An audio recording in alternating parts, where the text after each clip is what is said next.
కన్నుమూసి తెరిచేలోగా ఏడాది గడిచిపోయిందన్న జగన్ ప్రతిపక్షంలో కూర్చోవడం వైసీపీకి కొత్త కాదని వ్యాఖ్య ప్రజల గొంతుకగా వైసీపీ పోరాడుతుందన్న జగన్ కన్నుమూసి తెరిచేలోగా ఏడాది సమయం గడిచిపోయిందని. మరో 3-4 గడిస్తే మళ్లీ వైసీపీ అధికారంలోకి వస్తుందని ఆ పార్టీ అధినేత జగన్ అన్నారు.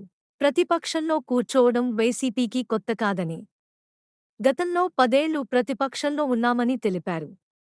వైసీపీ ఆవిర్భావ దినోత్సవాన్ని పురస్కరించుకుని తాడేపల్లిలోని వైసీపీ కేంద్ర కార్యాలయంలో పార్టీ జెండాను జగన్ ఆవిష్కరించారు. వైఎస్ఆర్సీపీ స్థాపించి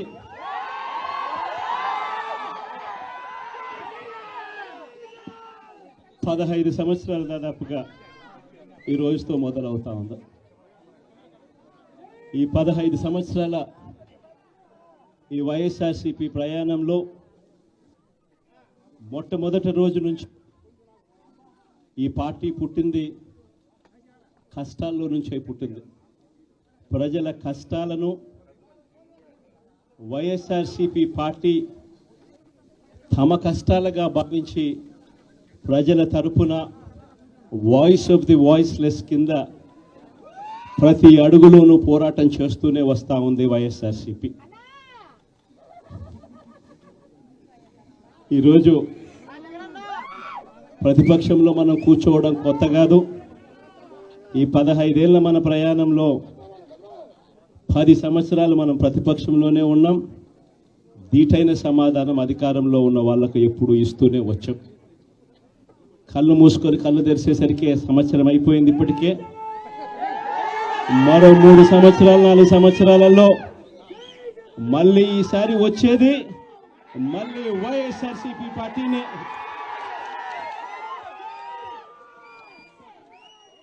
ఈరోజు వైఎస్ఆర్సీపీకి సంబంధించిన ప్రతి కార్యకర్త కూడా గ్రామంలో ఉన్న ఏ ఇంటికైనా కూడా వెళ్ళొచ్చు. ఏ పేదవాడింటికైనా కూడా వైఎస్ఆర్సీపీ కార్యకర్త సగర్వంగా తలెత్తుకుని కాలర్ ఎగిరేసుకుని వెళ్ళే పరిస్థితి వైఎస్ఆర్సీపీకి సంబంధించిన కార్యకర్తలకు ప్రతి ఒక్కరికి ఉంది. ఏ ఇంట్లోకి వెళ్ళినా కూడా వైఎస్ఆర్సీపీ కార్యకర్తను చూసినప్పుడు ఆ ఇంట్లో నుంచి వచ్చే ప్రతి అక్క, ప్రతి చెల్లెమ్మ, ప్రతి అన్న, ప్రతి తమ్ముడు, ప్రతి సోదరుడు, ప్రతి రైతన్న, ప్రతి అవ్వ కూడా వైఎస్ఆర్సీపీ కార్యకర్తను చూసినప్పుడు చిక్కటి చిరునవ్వుతోనే పలకరిస్తుంది. కారణం వైఎస్ఆర్సీపీ ఏదైనా కూడా చెప్పిందంటే చేస్తుంది అన్న నమ్మకం ఈరోజు ప్రతి ఇంట్లో కూడా ఉంది. కాబట్టి ఈరోజు అటువంటి పరిస్థితుల మధ్య ఈరోజు యాదృచ్ఛికంగా విద్యా దీవెన, వసతి దీవెనకు సంబంధించి, పిల్లలకు సంబంధించిన అన్యాయాలకు సంబంధించిన జరుగుతూ ఉన్న అన్యాయాలకు సంబంధించిన విషయాల మీద ఈరోజు యాదృచ్ఛికంగా ప్రొటెస్ట్ కార్యక్రమం కూడా జరుగుతూ ఉంది. ఈ కూటమి ప్రభుత్వం వచ్చి దాదాపుగా 10 నెలలుగా వస్తూ ఉంది. ఈ 10 నెలల కాలంలో ఎన్నికల వేళ వాళ్ళు చెప్పిన సూపర్ 6లు, సూపర్ 7లు అన్నీ గాలికి ఎగిరిపోయాయి. వ్యవస్థలన్నీ కూడా చదువులు కానీ, వైద్యం కానీ, గవర్నెన్స్ కానీ, వ్యవసాయం కానీ ఏది చూసుకున్నా కూడా వ్యవస్థలన్నీ కూడా నిర్వీర్యమైపోయిన పరిస్థితులు కనిపిస్తూ ఉన్నాయి. ఈరోజు పిల్లలకు సంబంధించిన ఫీజులకు సంబంధించిన బకాయిలు కూడా సంవత్సర కాలంలో ఫీజు రీఎంబర్స్మెంట్కు కావాల్సింది ఒక్కొక్క క్వార్టర్కు 700 కోట్ల రూపాయలు చొప్పున సంవత్సరానికి 2,800 కోట్ల రూపాయలు విద్యా దీవెన కింద 4 క్వార్టర్లకు సంబంధించిన కేటాయింపులు చేయాలి. అంటే 2,800 కోట్లు. వసతి దీవెన కింద ప్రతి ఏడాది ఏప్రిల్ మాసం వచ్చేసరికి 1,100 కోట్ల రూపాయలు కేటాయింపులు చేయాలి. అంటే గత ఏడాది ఈ 1,100 కోట్లు, 2,800 కోట్లు, ఈ రెండింటికి సంబంధించి 3,900 కోట్ల రూపాయలకు కేటాయింపులు చేసి ఖర్చు చేసి పిల్లల చదువులను ప్రోత్సహించాల్సిన పరిస్థితిలో ఈ ప్రభుత్వం చేసింది ఏమిటి అనంటే కేవలం 700 కోట్ల రూపాయలు మాత్రమే ఇచ్చి చేతులు దులుపుకున్న పరిస్థితులు. అంటే 3,200 కోట్ల రూపాయలకు సంబంధించిన బకాయిలు పెండింగ్లో పెట్టారు. అదే మాదిరిగా మళ్ళీ ఈ సంవత్సరం 2024-25 2025-26కు సంబంధించిన ఈ సంవత్సరానికి సంబంధించి ముందుకు పోవడానికి ఈ సంవత్సరానికి సంబంధించిన విద్యా దీవెన కింద 4 కోట్లు, ఈ విద్యా దీవెనకు సంబంధించి ఈ 2,800 కోట్లు మళ్ళీ కావాలి.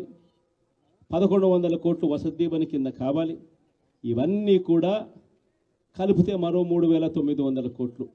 సో ఆ 3,200 కోట్లు, ఈ 3,900 కోట్లు దాదాపుగా 7,100 కోట్ల రూపాయలకు సంబంధించిన పిల్లలకు సంబంధించిన చదువులకు సంబంధించిన కేటాయింపులు చేసి చదువులను ఆదుకోవాల్సింది పోయి, పిల్లలను ఆదుకోవాల్సింది పోయి కేవలం 2,600 కోట్లు మాత్రమే కేటాయింపులు చేశామన్నట్టుగా చేసి పిల్లల చదువులతో ఆడుకుంటా ఉన్న ఈ ప్రభుత్వానికి బుద్ధి చెప్పే కార్యక్రమం పిల్లలతో పాటు పిల్లల తల్లిదండ్రులతో పాటు కలిసి చేసే కార్యక్రమం కూడా యాదృచ్ఛికంగా ఈరోజు ప్రొటెస్ట్ కార్యక్రమం కూడా ఈ రోజే కూడా జరుగుతూ ఉందని కూడా చెప్పడానికి కూడా సంతోషపడతా ఉన్నా. వైఎస్ఆర్సీపీ ప్రభుత్వం ఎప్పుడూ కూడా ప్రజలకు తోడుగా ఉంటుంది, ప్రజలకు ఎప్పుడూ కూడా అండగా నిలబడుతుంది. ప్రజల తరపున ఎప్పుడు గొంతుకై వైఎస్ఆర్సీపీ ఎప్పుడూ ప్రజలకు అండగా ఉంటుందని మరొకసారి తెలియజేస్తూ ఈరోజు ప్రొటెస్ట్ కార్యక్రమంలో పాల్పంచుకుంటా ఉన్న ప్రతి ఒక్కరికి, ప్రతి కార్యకర్తకు, ప్రతి నాయకునికి, అదేవిధంగా పిల్లల తరపున, పిల్లల తల్లిదండ్రుల తరపున వాళ్ళతో పాటు కలిసికట్టుగా ప్రయాణం చేస్తూ ఉన్న ప్రతి ఒక్కరికి కూడా ఈ సందర్భంగా మీ అందరికీ కూడా చేతులు జోడించి పేరు పేరున మీ అందరికీ కూడా కృతజ్ఞతలు తెలుపుతా ఉన్నాను.